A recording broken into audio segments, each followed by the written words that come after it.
They laughed when I touched the jet. They shoved me away from the hangar like I was contaminating their sacred ground. The base commander slapped my clipboard to the floor and told me to know my place. But when that fighter's engines roared to life under my hands, their faces told me everything I needed to hear. If you've ever been underestimated, hit that like button right now. Subscribe and turn on notifications, because this story proves that silence can be the loudest revenge. My name is Ria Kovac. I'm 28 years old, and for the past 6 months, I've been a ghost at Falcon Ridge Air Force Base. Every morning, I walk through those hangar doors in grease-stained coveralls and steel-toed boots that have seen better days. My hair's always pulled back in a tight bun, no makeup, nothing that draws attention. I blend into the machinery, the toolboxes, the shadows of multi-million-dollar aircraft that tower over me like sleeping giants, and every single person on this base assumes I'm a technician, maybe maintenance crew, definitely not a pilot. They see the wrench in my hand and never bother to look at the credentials on my chest. They see a woman in coveralls and their brains just stop processing.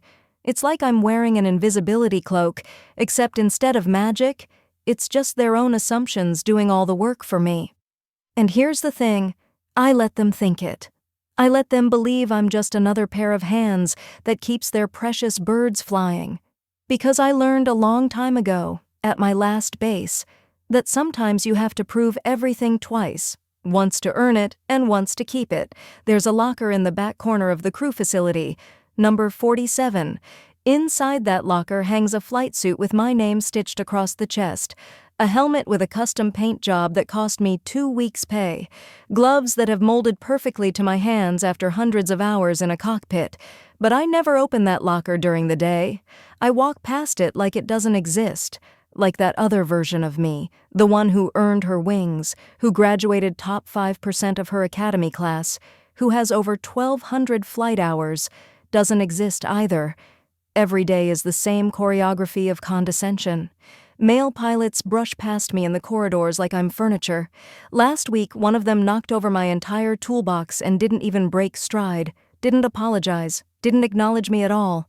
I spent 15 minutes on my knees picking up calibration tools while Boots walked around me like I was part of the floor. Then there's Garrett Hollis, the senior technician who acts like he's doing me a favor by letting me breathe the same air. He rechecks every single piece of work I complete. Every signature I put on a form, he scrutinizes like I've forged it. Every diagnosis I make on an aircraft system, he questions with this patronizing tone that makes my jaw ache from clenching. But the worst part isn't the disrespect. It's the weight of swallowing it. It's the taste of pride dissolving on your tongue every time you bite back the truth. It's knowing exactly what you're capable of and having to pretend you're grateful for the crumbs they drop. Every day, I carry this secret like a stone in my chest, that I'm not what they think I am, that I'm so much more than they'll allow themselves to see. And every day, that stone gets a little heavier, pressing against my ribs until I can barely breathe around it. I've become a ghost in a flight suit I earned the right to wear, but ghosts, I've learned, can be patient. And patient ghosts can haunt you in ways you never see coming. 3 weeks ago, everything got worse. Commander James Breslin transferred to Falcon Ridge with a chest full of medals and an ego that could fill a hangar. He's the kind of officer who's had everything handed to him, the right connections, the right assignments, the kind of career that glides upward on privilege disguised as merit.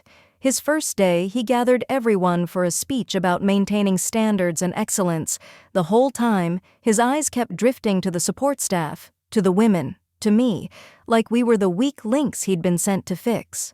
My first direct interaction with him happened in front of the equipment cage.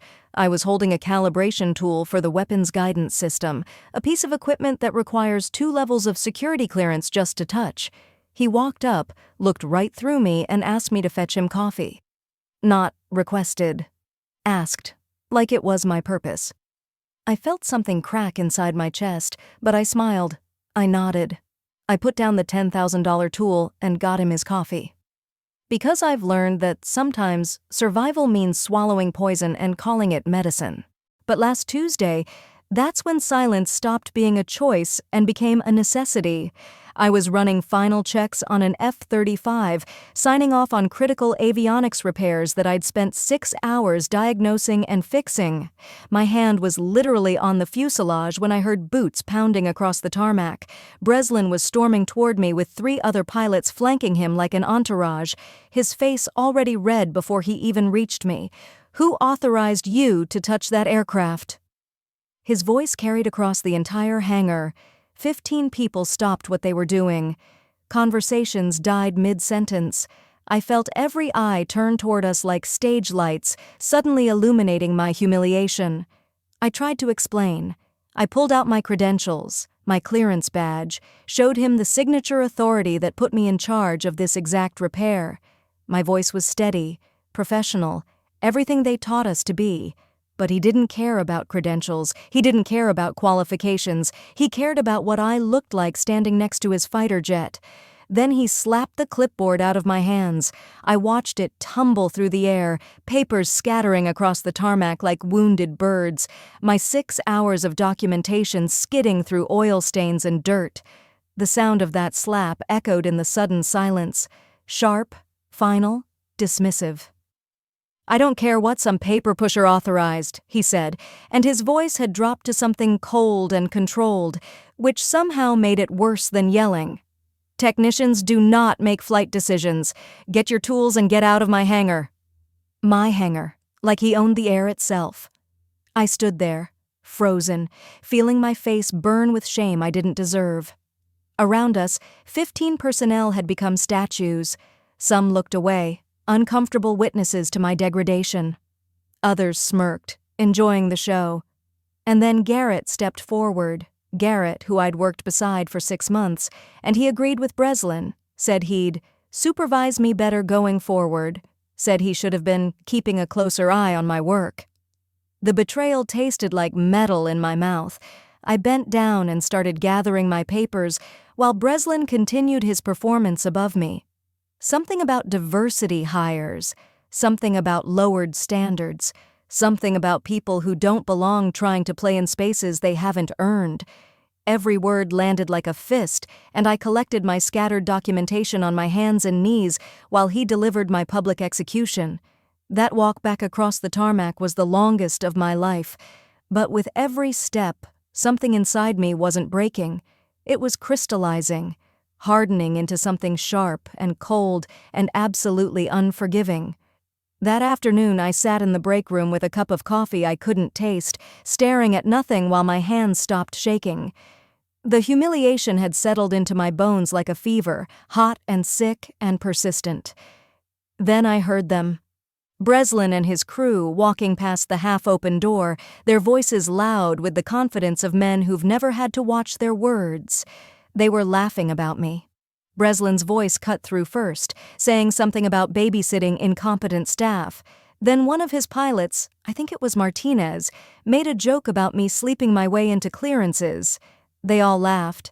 That sound, that casual cruelty wrapped in camaraderie, made something in my chest turn to ice. But it was Breslin's final comment that sealed everything. "Thank God we don't let people like her in cockpits. She'd probably crash on takeoff and blame it on the aircraft." More laughter. Then their voices faded down the corridor, leaving me alone with the decision crystallizing in my mind, cold and clear and sharp as a blade. 2 days later, the announcement came through. 72-hour combat readiness exercise starting in 48 hours. Every pilot would participate in simulated emergency scrambles, practicing cold starts and rapid deployment scenarios. The kind of drill that separates the competent from the exceptional, where there's nowhere to hide and everything shows. I read the bulletin 3 times, feeling pieces of a plan slot into place like weapons loading into firing position. Then I heard about their problem. Captain Reeves, one of their squadron pilots, had injured his shoulder during a training run. Nothing career-ending, but enough to ground him for the drill. Breslin was furious. I heard him in the hangar, refusing to request a replacement from another squadron because it would look like weakness. His ego wouldn't allow it. He'd rather fly short than admit he needed help. But here's what Breslin didn't know, what nobody on this base had bothered to check. I was still on the active pilot roster. When I'd transferred to Falcon Ridge, my paperwork listed me as flight-qualified personnel assigned to ground operations. Not demoted, not disqualified, just assigned. Every regulation was followed, every protocol observed. I had simply never corrected anyone's assumptions about what I actually was. That night, at 2300 hours, I accessed the personnel systems from my quarters. Everything I did was legitimate. I had clearance, proper authorization, all the access codes I'd been issued on day one. I pulled up the drill replacement roster, and I added my name. Captain Ria Kovac, qualified on F-16 platforms, available for immediate deployment, 1,200 flight hours, specialized training in cold weather starts and emergency procedures. It was all there in my file, every detail documented, every qualification verified. They just had never looked. The system accepted my volunteer status without question because, on paper, I was exactly what they needed. The wing commander's office would review and approve the roster, but they'd see a qualified pilot filling a gap. They wouldn't question it because why would they? Everything was legitimate. For the next 48 hours, I went through my routines like normal, wore my coveralls, checked systems, endured Garrett's condescension and Breslin's dismissive glances. I let them see exactly what they expected to see. A technician who knew her place, properly humbled, appropriately invisible. But inside, I was counting down. Every insult I swallowed, every patronizing comment I absorbed, every time someone looked through me instead of at me, I added it to an accounting that would soon come due. The storm was coming. They just didn't know they were standing in its path. The alarm screamed through the base at 0500 hours. I'd been awake for an hour already, sitting on the edge of my bed in the pre-dawn darkness, feeling my heartbeat slow and steady like I was already in the cockpit. This was it, the moment where everything I'd swallowed, every humiliation I'd absorbed, would either vindicate me or destroy me. There was no middle ground left. The base erupted into controlled chaos. Pilots scrambling from their quarters, ground crews sprinting toward the flight line, the organized madness of a drill that simulated war. I walked calmly through it all, moving against the current of rushing bodies, heading toward the locker room that everyone assumed held janitorial supplies. Number 47. I spun the combination lock with steady fingers and opened the door. My flight suit hung there like a second skin I'd forgotten I owned. I pulled it on slowly, deliberately, feeling each zipper as a reclamation of something stolen. The fabric settled against my shoulders with familiar weight, and for the first time in 6 months, I felt like I was wearing the right uniform. My helmet came next, custom painted in deep charcoal gray with silver accents, my call sign hidden under a removable cover. Wraith. They'd called me a ghost. Time to haunt them properly. The walk to the flight line felt cinematic, like I was moving through a movie of my own life. Each step was a declaration. I could see the tarmac ahead, see the rows of aircraft being prepped, see pilots in flight suits running through pre-flight checks. And then Garrett spotted me. "Kovac?" His voice cracked with confusion. "What the hell are you wearing? This isn't Halloween." I didn't slow down, didn't acknowledge him. My eyes were locked on the F-16 at the end of the line, waiting for me like a promise I'd made to myself 6 months ago. But Garrett's voice carried, and heads turned, including Breslin's. He was near his own aircraft, and when he saw me, his entire body went rigid. For a second, we just stared at each other across 50 yards of tarmac. Then he started moving toward me, his face transforming from confusion to fury in real time. "I don't know what kind of stunt you think you're pulling," he started, his voice rising with each word. I stopped walking. Let him come to me. When he was close enough, I pulled out the folded papers from my flight suit pocket and held them out. My orders. Official, printed, signed by Wing Commander Hastings himself. Breslin snatched them from my hand, his eyes scanning the document like he was reading a foreign language. "There's been a mistake," he said, but his voice had lost its certainty. You can't be—" "I'm not what, Commander?" I kept my voice level, conversational, like we were discussing the weather. "Qualified? Check my record, it's all there. Flight hours, certifications, performance reviews. Capable? I guess you're about to find out." A crowd was forming now. Pilots, ground crew, technicians, all of them drawn by the magnetic pull of confrontation. I could feel their eyes on us, could hear the whispers spreading like wildfire. Breslin's face had gone from red to almost purple, and I watched him struggle to find words that would reassert his authority. "Stand down, Captain Kovac," he finally said, using my rank like it was a weapon he'd just discovered I had. "I'm ordering you to—" Then the radio on his belt crackled to life. Wing Commander Hastings' voice cut through the tension like a blade through silk. "Commander Breslin, stand down. Captain Kovac is authorized and qualified. Let her fly." The silence that followed was absolute, perfect, devastating. I turned away from Breslin without waiting for his response. There was nothing left to say, and I had a jet to fly. My boots hit the tarmac with purpose as I walked toward the F-16, feeling the weight of dozens of eyes tracking my movement. This wasn't just a drill anymore. This was a trial, and the cockpit was my witness stand. The pre-flight inspection became a meditation. Every panel I checked, every connection I verified, every system I tested, it was all muscle memory wrapped in vindication. My hands moved with the certainty of someone who'd done this 1,000 times before, because I had. The aircraft was cold, unforgiving, exactly the challenge they'd designed this drill around. Cold starts separate the competent from the exceptional. There's no room for hesitation, no margin for error. It's just you and 30,000 pounds of machine that will either respond to your touch or punish your mistakes. I climbed into the cockpit, and the world narrowed to switches and displays and the systematic poetry of bringing a fighter jet to life. Fuel flow? Check. Hydraulics? Nominal. Avionics systems powering up in sequence like an orchestra finding its tune. Through the canopy, I could see them all watching. Breslin stood with his arms crossed, his jaw clenched so tight I could see it from here. Garrett had his hand over his mouth. Other pilots had stopped their own preparations to witness whatever was about to happen. I heard Breslin's voice crackle over the comms, trying one last time to assert control.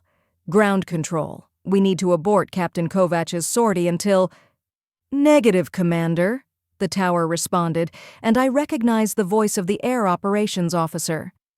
"Captain Kovac is cleared for immediate start and taxi. All other aircraft maintain position." I allowed myself the smallest smile as I initiated the start sequence. The engine spooled up with that distinctive whine that builds and builds until it becomes a scream. Fuel ignited, turbines accelerated, the entire aircraft shuddered with restrained power, and I felt it in my chest, in my bones, in every cell of my body. This sound, this magnificent roar of controlled violence, this was the voice I'd been denied for 6 months.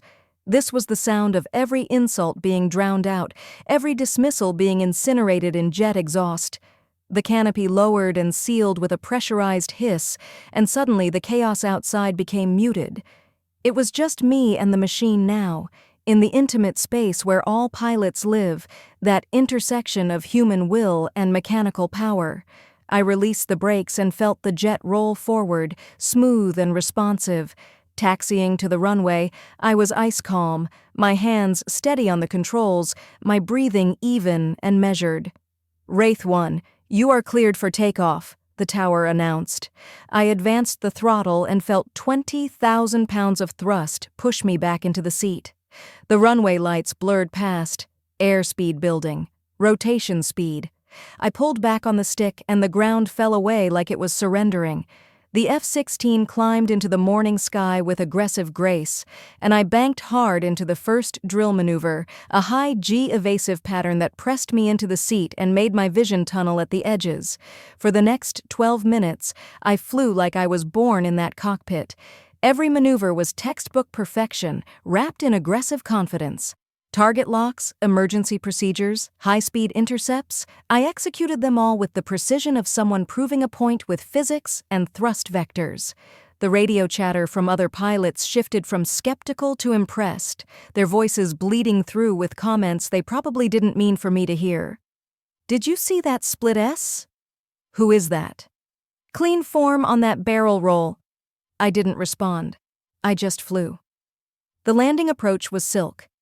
I brought the F-16 down exactly on the center line, the touchdown so smooth it barely registered, the kind of landing that instructor pilots use as examples. As I taxied back to the flight line, I could see the crowd had grown. Word had spread. Everyone who wasn't actively flying was standing on the tarmac, watching me return. I shut down the engines and the sudden silence felt louder than the roar had been.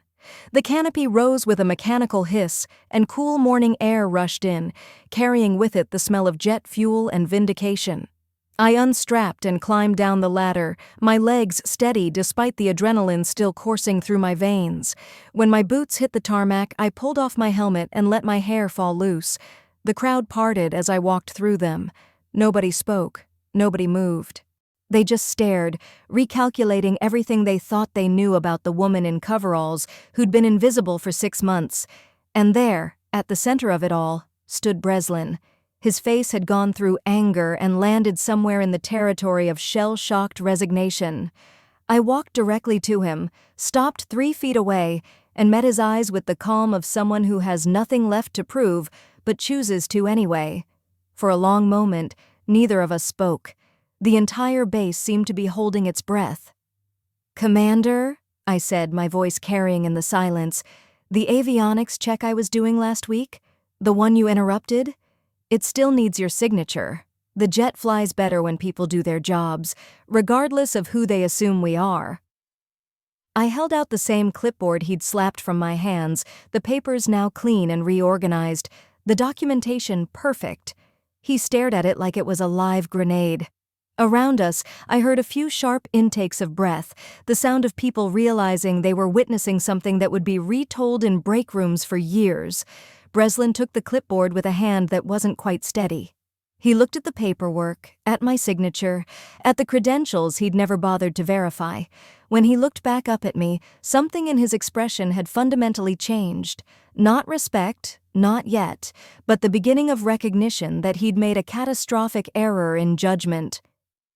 "Captain Kovacs," he said, and his voice was different now, quieter, stripped of its earlier certainty. "I will need to debrief your performance." "Of course, Commander." I took the signed clipboard back. "I'll be in my office, the one next to the pilot ready room, where I've had a desk for 6 months. I walked past him without waiting for dismissal, and this time the crowd didn't look away. They watched me go with expressions that ranged from shock to admiration to something like awe. Garrett stood near the hangar entrance, his face pale, his mouth opening and closing like he wanted to say something but couldn't find the words. I paused next to him just long enough to speak. "Garrett, when you're ready to stop assuming and start asking, I'll be happy to continue working with you.